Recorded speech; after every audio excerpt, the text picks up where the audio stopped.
today we are going to talk about how to solve an equation for a variable. So this first equation, 3x minus 4y equals negative 16, it says we're solving it for y. So we need to figure out what y equals. If we're solving for a variable, we're figuring out what that variable equals. So I'm going to rewrite this equation, but instead of writing that y in black, I'm going to write it in a different color. I'm going to write it in orange. And that equals negative 16.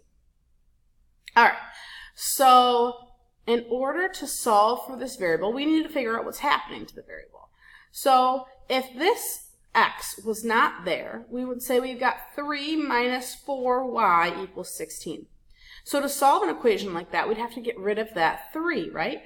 Well, the same thing is true if it's got an x attached. We're going to get rid of that 3, but we're going to get rid of that 3x. And we're going to do that by subtracting 3x from both sides of this equation. Okay, so we've got negative 4y equals, okay, now negative 16 and negative 3x, are those like terms? No, they're not, because the 16 doesn't have an x attached. So I'm going to rewrite this, but I'm going to write the variable first. I always write the variable first. It's just a habit that I have.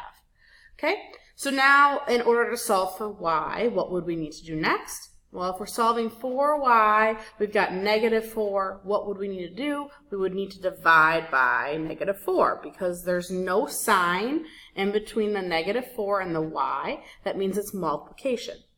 When I divide by negative 4, I'm dividing it on both sides, and I'm dividing this whole thing on the right by negative 4. So that means that both the negative 3 is being divided by negative 4, and the negative 16 is being divided by 4. So can I reduce negative 3 over negative 4? Sort of. I can take out a negative 1, right? Because negative over a negative is a positive. But can I divide 3 by 4? No, I cannot. So I'm going to leave it as a fraction. Where do I stick that x then? Well, I just stick it out back. So you can write it up top if you would like. If you want to write 3x over 4, that is fine. But I like to stick it out back and leave 3/4 as a real fraction. Then I've got negative 16 divided by negative 4, which is positive 4. So there you go. You just solved your first equation for a variable.